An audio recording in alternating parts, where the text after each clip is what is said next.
Oke, bismillahirrahmanirrahim. Oke guys, saya akan berikan tips ya.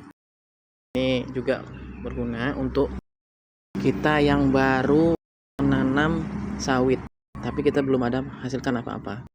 Salah satu tipsnya untuk kita bisa tetap tetap bertahan di awal-awal tahun penanaman, kita harus menanam tanaman yang bisa menopang kebutuhan hidup kita sehari-hari ya, minimal untuk menekan pengeluaran.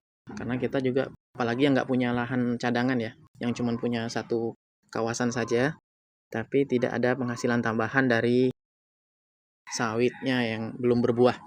Baik ya, kita akan bahas tips menanam sawit dengan tumpang sari di lahan sawit. Ini juga memberikan keuntungan bagi kita. Tumpang sari itu teknik menanam beberapa jenis tanaman dalam satu lahan yang sama untuk memaksimalkan hasil pertanian. Ini cocok ya untuk lahan sawit karena meningkatkan pendapatan dan menjaga keberlanjutan ekosistem. Tumpang sari lahan sawit banyak juga manfaatnya. Selain meningkatkan produktivitas tanah, juga mengurangi risiko gagal panen karena adanya keanekaragaman tanaman. Namun yang ada beberapa hal yang perlu diperhatikan. Pertama ya, kita harus menentukan tanaman yang cocok untuk ditanam di lahan sawit.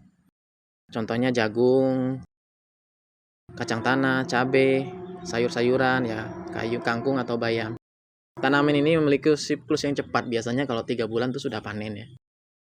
Kalau misalnya kita pinter-pinter melakukan manajemen penanaman, bahkan kita bisa setiap minggu atau setiap hari kita bisa panen. Misalnya cabai satu hari bisa sampai, nggak usah banyak-banyak lah, 5 kilo aja.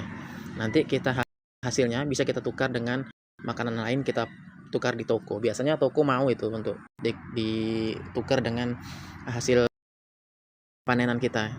Kayak cabai itu paling banyak tuh. Nah, itu biasanya itu kan bisa menekan pengeluaran kita. Selain kita bisa juga untuk mencukupi kebutuhan sehari-hari, kita juga bisa dijual atau diganti dengan bahan pokok lain. Jadi barter lah ya. Jadi yang kedua, kita harus persiapkan lahan juga. Persiapan lahan yaitu ya di sawit lah ya, cukup terbuka, mendapatkan sinar matahari yang cukup, bersih dari gulma. Nah, inilah keuntungannya. Selain kita membersihkan jadi kita nggak repot nih. Kita membersihkan tanaman tumpang sari kita sekaligus membersihkan lahan sawit. Jadi nggak kerja hanya sekali aja gitu. Selain kita mendapatkan manfaat lebih atau nilai tambah ya. Atur bedengan, jarak tanam, jangan terlalu dekat ya, supaya tidak ada persaingan nutrisi dari beberapa tanaman tumpang sari kita. Terus perhatikan yang ketiga, yaitu kebutuhan air dan nutrisi. Biasanya kalau misalnya di lahan sawit itu kan jauh dari sumber air ya, kita bisa solusi. Nanti akan saya buatkan video gimana kita bisa mensuplai air yang cukup dengan membuat suatu kolam air. Nanti kolam air itu bisa kita modifikasi untuk tanaman untuk pupuk cair ya. Bisa kita gabungkan antara M4 dengan kotoran-kotoran hawin atau kotoran-kotoran hewan yang nanti sekitar beberapa bulan itu bisa jadi pupuk cair. Dia terfermentasi dengan baik dan tidak bau kok. Terus pemupukan yang cepat, bisa organik maupun menggunakan pupuk. Kita juga bisa ya menggunakan sistem pemupukan secara alami. Yang keempat itu kita juga perlu merawatnya, juga pemangkasan. Kalau dalam umur berapa minggu itu cabenya itu kita pangkas atasnya supaya berkembang ya. Terus pengendalian hama penyakit, juga menjaga kesehatan tanaman tumpang sari dan sawit.